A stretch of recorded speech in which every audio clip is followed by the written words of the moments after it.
may die in DSS custody over health issues, Nnamdi KANU tells court. In June, the indigenous people of Biafra leader was arrested in Kenya and extradited to Nigeria to face treason charges. The indigenous people of Biafra IPOB leader and Radio Biafra director Nnamdi KANU has sued the Nigerian government over his continued detention at the national headquarters of the Department of State Services. In June, the IPOB leader was arrested in Kenya and extradited to Nigeria to face treason charges. He was subsequently arraigned and brought before Binta Nyako, a judge of the Federal High Court in Abuja, who asked him to be remanded at the DSS custody. KANU is facing charges bordering on treasonable felony instituted against him at the court in response to his allegation for the Republic of Biafra. He was granted bail in April 2017 on health grounds but skipped bail after disregarding some of the conditions given to him by the court. However, in a suit filed at the Federal High Court in Abuja against the indigenous people of Biafran leader Mazi Nnamdi KANU, according to the charges, said he jumped bail because he did not attend the hearing as the time being he is supposed to attend the court trial. But in other words, KANU said he flee Nigeria because of security reasons, because there are some people in soldier uniform invaded his house and wanted to kill him. That was the reason why he left Nigeria for UK. He was granted bail in April 2017 on health grounds but skipped bail after disregarding some of the conditions given to him by the court. However, in a suit filed at the Federal High Court in Abuja through his lawyer Ifeanyi Ejiofor, the indigenous people of Biafra leader prayed for a court order directing the transfer of the applicant from the custody of the national headquarters of the State Security Service to the Nigerian Correctional Service Center in Kuje, Abuja, within the jurisdiction of this honorable court, where he was initially detained before he was granted bail pending the determination of the charge. His lawyer also sought an order of this honorable court directing the defendant applicant's custodian to grant access to his medical experts, doctors, to carry out a comprehensive independent medical examination of the defendant applicant's health condition status while in custody. KANU added that he might die if his health condition is not addressed promptly. Here the text is read below and the text of the charges. That this charge number FHC ABJ CR 383 2015 came up on 29th June 2021 and the applicant was brought before the court in chains, handcuffs and leg cuffs, blindfolded, and was subsequently remanded in the custody of the State Security Service, even though there was no legal representation for the defendant, and the matter was therefore adjourned to the 26th day of July 2021 for trial. That the counsel to the applicant was not served with any hearing notice before the appearance of the applicant in court, neither were they aware that any action was scheduled to take place in the criminal charge and number FCH ABJ CR 383 2015 on that 29th June 2021. That on 30th June 2021, the applicant's solicitors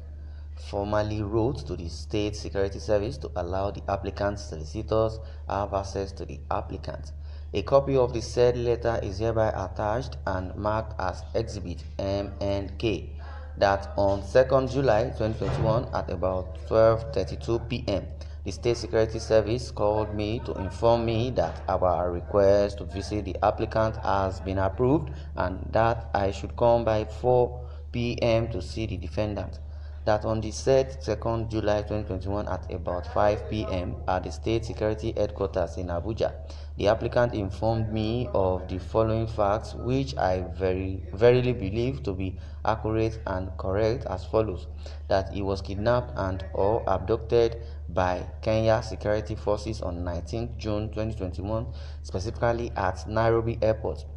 that he was detained by the personnel of the Kenya Police Force for 8 days and was throughout this period of detention subjected to all forms of inhuman treatment, brutal torture, causing grave and severe health problems that almost took his life; that he was detained in an unconventional facility, not necessarily a police detention center in Kenya;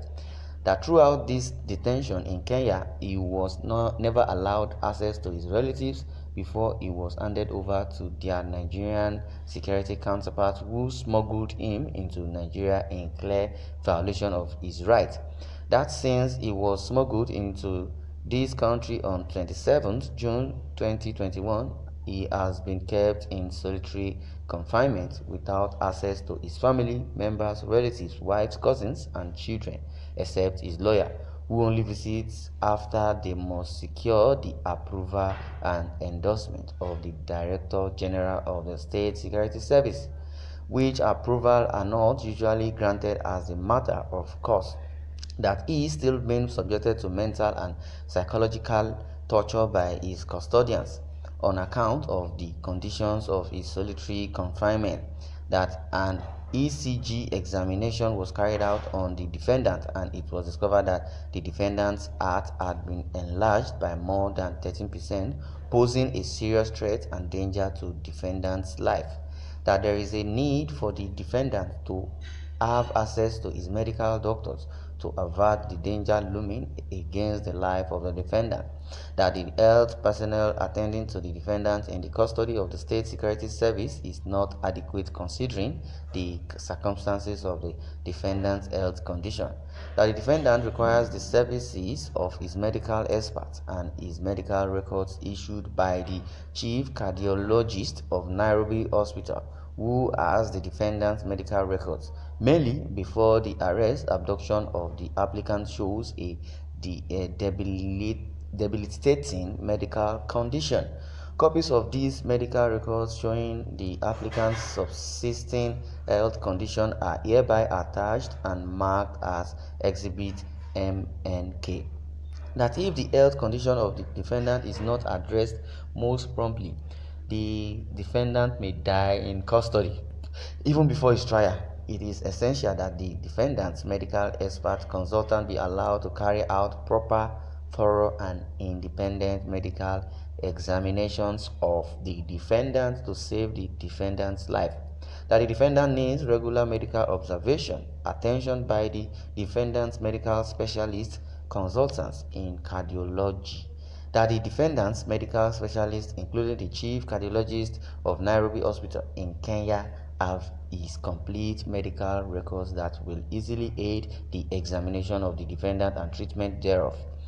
that the defendant undertakes to bear any cost incidental to getting the medical expert to attend to his ill health while in custody. The defendant can only be alive to stand his trial, which cannot be granted or guaranteed because of his rapidly deteriorating health situation. The defendant cannot effectively put up a defense to the charge against him in his present deteriorating health condition; that I know that upon the arraignment of the applicant, this honorable court in its wisdom initially remanded the applicant in Kuje Correctional Center,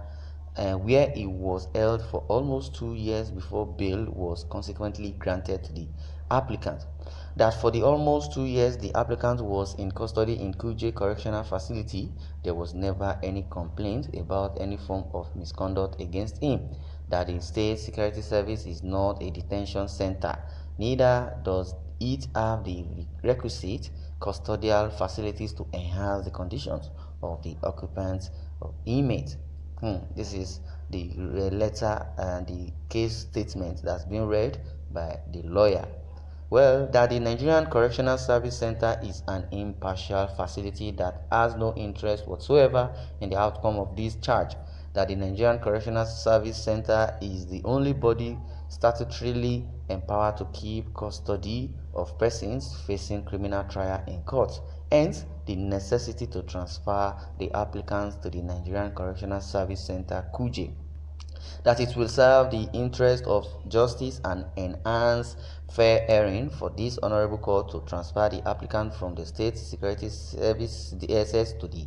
Nigerian Correctional Service Center in Kuje, Abuja, within the jurisdiction of this honorable court. That the applicant has very limited access to his lawyer, who can only visit him after the approval of the Director of the State Service Security has been first sought and obtained,